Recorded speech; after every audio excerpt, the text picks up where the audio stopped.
तो ये जीव माया को ज्ञानी लोग जीत लेते हैं, गुण माया को नहीं जीत सकते। वो तो मामेव जो प्रपद्यन्ते माया में ताम तरंती थे। माम एव शब्द का प्रयोग है, जो केवल मेरी ही शरण में आते हैं वे इस माया से उत्तीर्ण हो सकते हैं। 7:14 गीता। तो ये माया शक्ति ऐसी है और ये एक दिन आई ऐसा नहीं, याद रखना। ये मायाबद्ध जीव ही है सदा से। जैसे जीव अज, ऐसे माया अजा। वेद कह रहा है ज्ञाग्यो द्वावजा भीषणेशा और अजा ये का अजा, ये माया है। श्वेताक्षतरोपनिषद 1:9। अस्तु, ऐसी माया अनादिकाल से हमारे ऊपर हावी है, लेकिन आपको बताया ना भगवान इसको हटा सकते हैं। अब भगवान कब हटाएंगे? जब वो चाहेंगे। और कब चाहेंगे? जब हम चाहेंगे। हम कब चाहेंगे ये तो हमको पता होना चाहिए। जब हम अपने आप को जान लेंगे, मैं कौन, मेरा कौन, जब ये प्रश्न हल हो जाएगा तो भगवान माया को हटा लेंगे।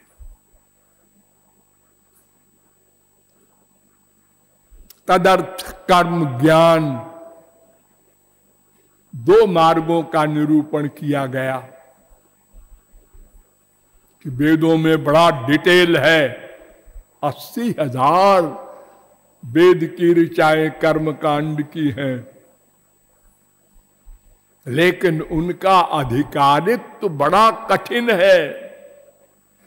एक मंत्र के, एक शब्द के, एक अक्षर में एक स्वर गलत हो जाए तो यजमान का नाश कर दे,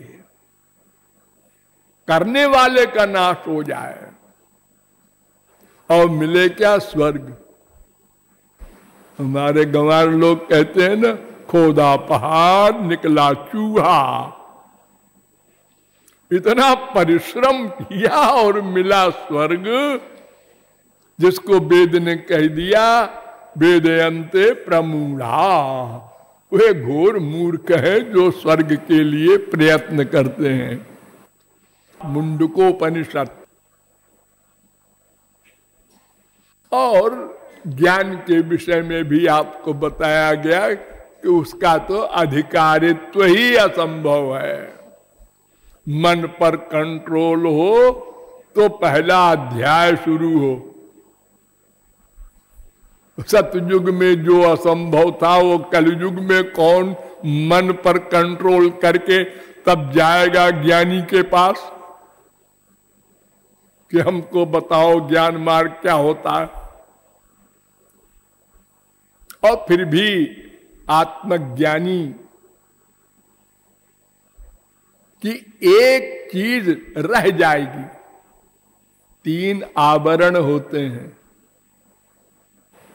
असत्वापादक आवरण, अभानापादक आवरण, अनानंदापादक आवरण। तो असत्वापादक आवरण तो तत्व ज्ञान से, थियरी की नॉलेज से चला जाता है, ये तो कर लेंगे। और अभानापादक आवरण प्रैक्टिकल ज्ञानियां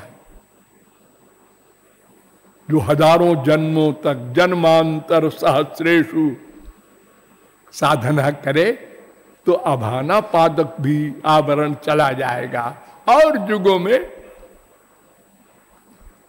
और अनानंदा पादक आवरण तो भगवत कृपा से ही जाएगा।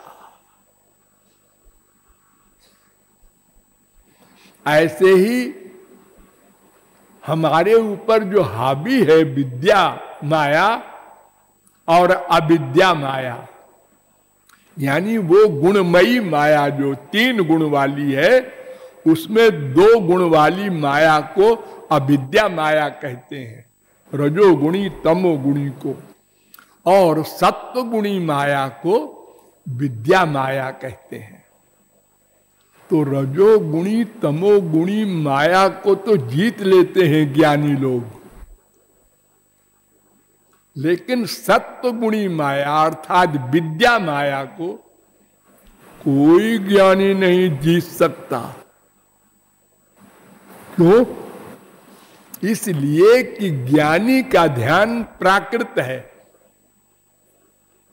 ध्यान दो इस पॉइंट पर, ज्ञानी का ध्यान प्राकृत है। क्यों? उसका मन प्राकृत है। और भक्त का ध्यान भी तो प्राकृत है, नो प्राकृत है, लेकिन अविद्या माया नष्ट होने के बाद भक्त के हृदय में स्वरूप शक्ति आती है।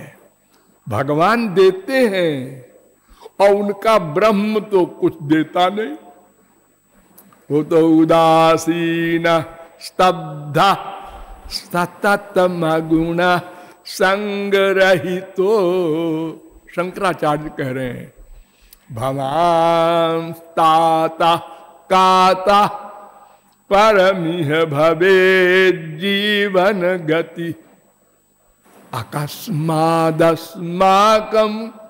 यदि न गुरु से स्नेह मथ तत् बसस्वयांतर विमल जठरेस्मिन् पुनरपि। बड़ी हंसी की बात है, शंकराचार्य ने कहा है, हंसी न उड़ाना उनकी, वो महापुरुष है। उन्होंने अपने ब्रह्म से कहा कि महाराज आप तो सत्ता मात्र है, हाँ, न शरीर है, न मन है, न बुद्धि है, न कुछ करते धरते हैं, हाँ, तो आपसे कुछ मांगे तो मिलेगा कहां से? आपके कान ही नहीं, सुनते ही नहीं, उदासीन है। अगर होगा भी कान तो हुआ करे। उदासीन आदमी जो है वो किसी को सुनते ही नहीं। लेकिन एक प्रार्थना है, फिर बोले, अरे जब सुनते ही नहीं तो प्रार्थना क्या कर रहे हो? हाँ, भूल गए, जगत गुरु भूल गए और कहते हैं हे ब्रह्म तुम मेरे हृदय में आके बैठ जाओ। नंबर 1, वो तो हृदय में रहते ही है, ये क्या प्रार्थना कर रहे हो? नंबर 2, तुम जिससे कह रहे हो वो सुनेगा, मानेगा, करेगा? वो चलता फिरता है क्या जो आएगा?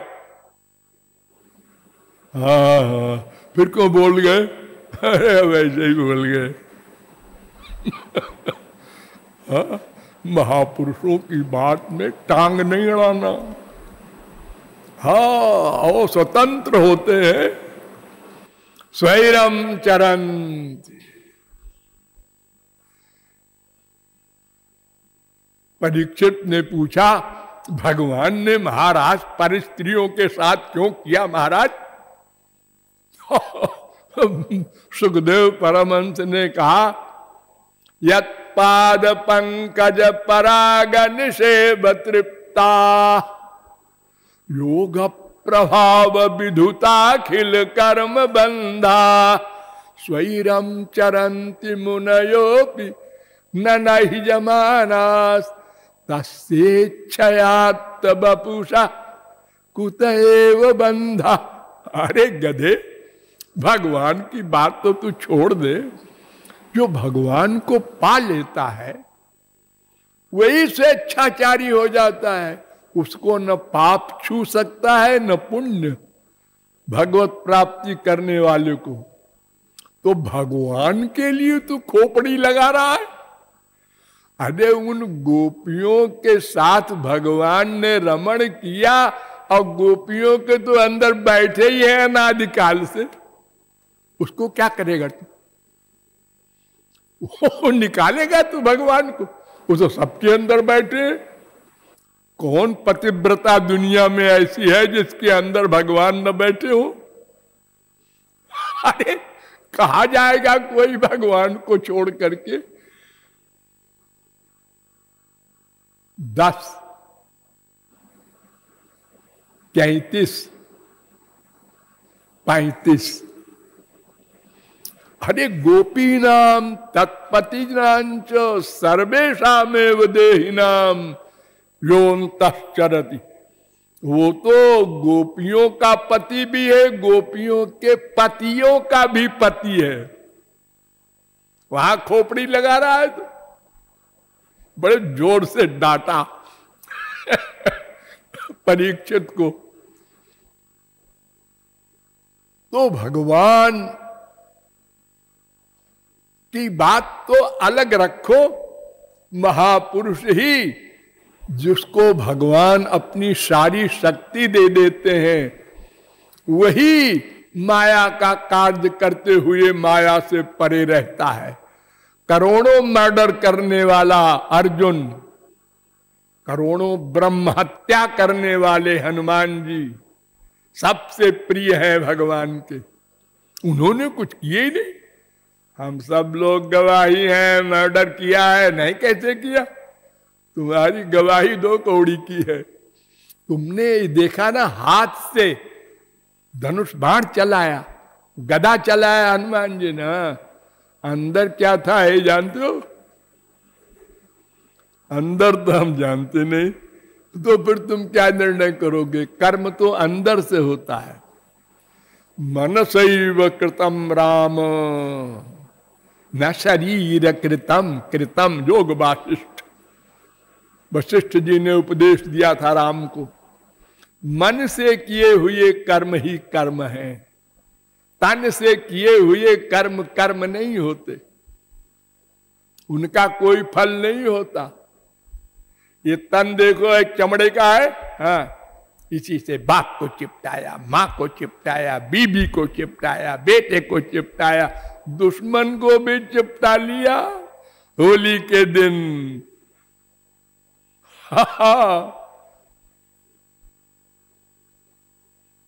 चिपटाने का ढंग एक है लेकिन सब में अलग अलग भाव है। अंदर की मशीन देखो। हमने देखा एक भाई बहन को चिपटा रहा है, हाँ, इन दोनों में है कुछ गड़बड़, तुरंत दुर्भावना हो गई। एक बार इलाहाबाद में हम छोटे थे, हमारी एक बड़ी बहन थी, वो साथ जा रहे थे रिक्शे पर, हम दोनों, पीछे से 2 लड़के आए, उन्होंने कहा जोड़ी बड़ी बढ़िया है। उनके दिमाग में यही निकला। तो अलग अलग अंदर भावना जो हमारी है भगवान वो नोट करते हैं, क्रियाएं नोट नहीं करते।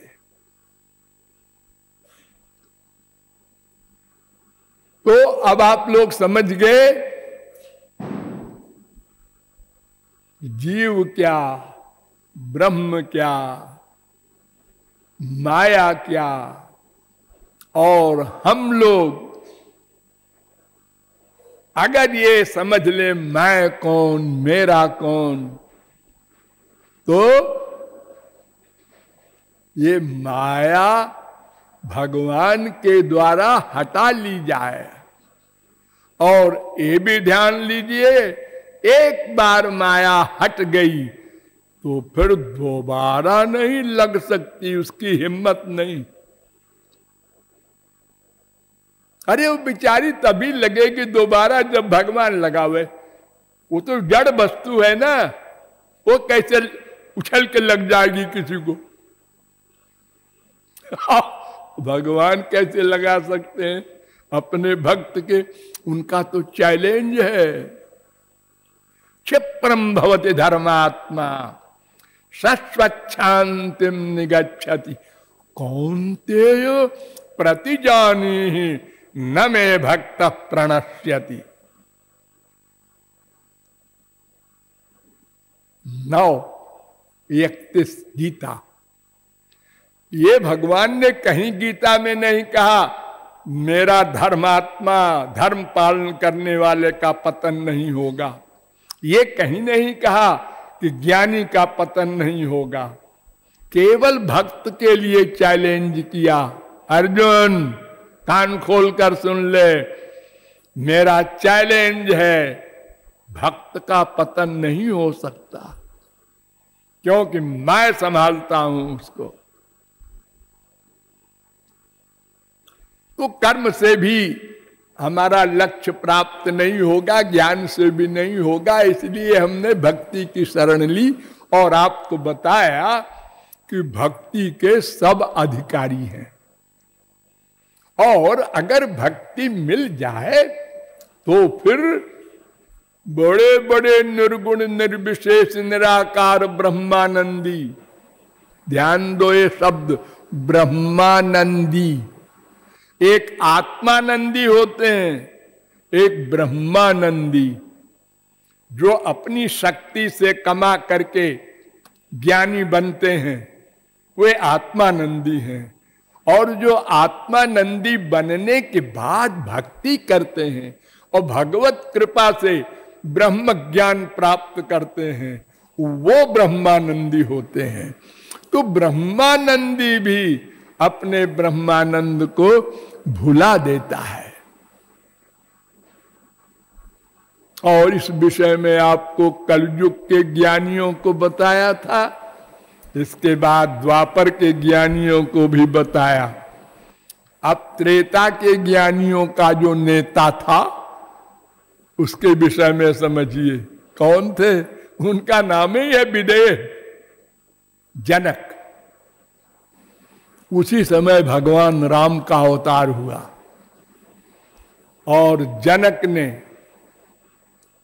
अपनी जानकी के विवाह के लिए स्वयंवर रचा। उसमें बड़े बड़े वीर, बड़े बड़े राजा, त्रैलोक विजयी रावण भी आया कि धनुष जो उठा ले वो सीता उसको पति बना लेंगी, हमारी बेटी। तो राम खड़े थे यज्ञ में, देखने गए थे, वो तोड़ने नहीं गए धनुष को। कहीं उत्सव होता है जब कोई विशेष, सारी दुनिया के लोग आ रहे हैं तो देखने वाले भी तो जाते हैं ना। अरे ऐसा मौका नहीं मिलेगा। राम को, लक्ष्मण को देखा जनक ने,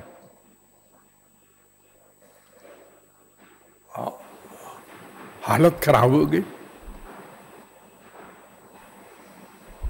अरे कोई जनक स्त्री तो थे नहीं कि पुरुष को देख के कुछ उनके अंदर कामना आ गई, काम भाव की।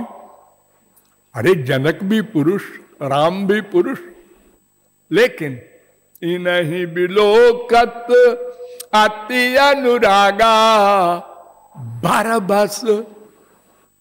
बारबस ब्रह्म सुख ही मन त्यागा। जबरदस्ती मन ने अपना ब्रह्मानंद भुला दिया।